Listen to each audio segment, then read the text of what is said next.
পেঁপে খেতে পছন্দ করে না এরকম অনেকেই আছে, তবে বাসায় এইভাবে একবার পেঁপে রেসিপি তৈরি করে দেখবেন। বাচ্চা থেকে বড় সকলেই অনেক বেশি পছন্দ করবে। আসসালামু আলাইকুম এভরিওয়ান, সবাই কেমন আছেন? আজ রয়েছে পেঁপের দুর্দান্ত একটি রেসিপি। পুরো রেসিপিটির সাথেই থাকবেন, আশা করছি আপনাদের কাছে ভালো লাগবে। একটা মিক্সিং বোলের মধ্যে প্রথমে নিয়ে নিচ্ছি দুটো ডিম। ডিমের মধ্যে আমি দিয়ে নিচ্ছি স্বাদমতো লবণ, আর ঝালের জন্য সামান্য একটু লাল মরিচের গুঁড়ো ব্যবহার করেছি, খুবই অল্প পরিমাণ, 1/4 চা চামচের থেকেও একটু কম। এখন ডিমের সাথে দুটো উপকরণই ভালো করে মিশিয়ে নিয়েছি। চুলার মধ্যে একটি প্যান বসিয়েছি, এখানে কিছুটা পানি দিয়েছি, এরপর ডিমের বাটিটা এখানে বসিয়ে নিয়েছি। এখন আমি এটাকে প্রায় 5 থেকে 7 মিনিটের মতো মিডিয়াম আঁচে রান্না করে নেব। একদমই তৈরি হয়ে গেছে ডিমের ভাপা, আর এটা তৈরি হতে খুব একটা সময় লাগে না, 5 থেকে 7 মিনিটের মধ্যেই এই ডিমের ভাপাটা তৈরি হয়ে যায়।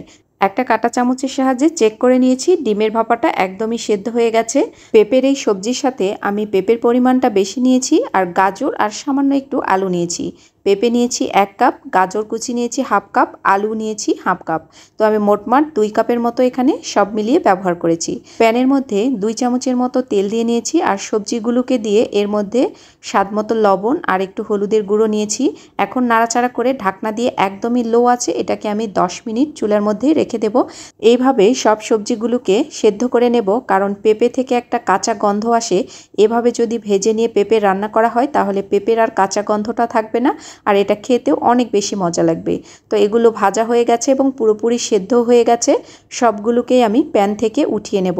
তো এই প্যানেই আমি রান্নাটা করে নেব। সবজিগুলোকে উঠিয়ে নেওয়ার পরে আমি এই প্যানের মধ্যে আরও কিছুটা তেল দিয়ে নেব। এখানে প্রায় আরও 4 টেবিল চামচের মতো তেল দিয়ে নিয়েছি।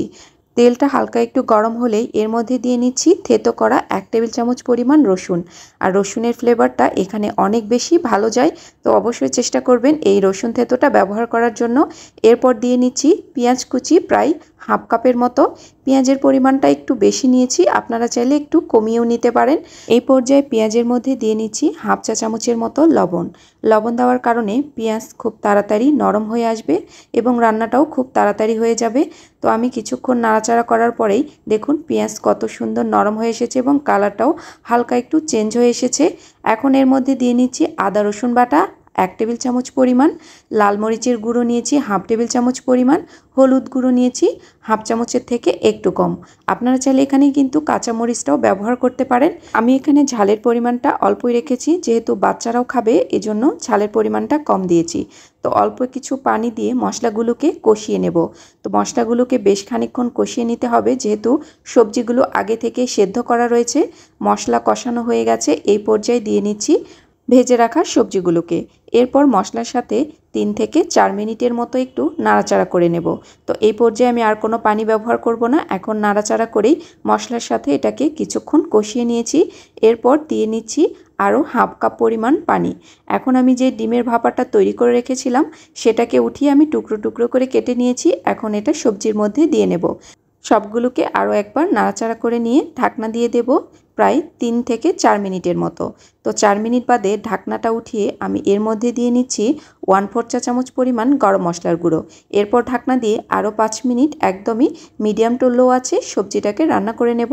তো সবজি হয়ে গেছে, দেখুন কালারটাও কতটা সুন্দর এসেছে। এভাবে বাসায় একবার হলেও এই পেঁপের সবজি রান্না করে দেখবেন, বাসার সবাই অনেক বেশি পছন্দ করবে। আজকের রেসিপিটি কেমন লাগলো অবশ্যই কমেন্টস করে যেতে ভুলবেন না।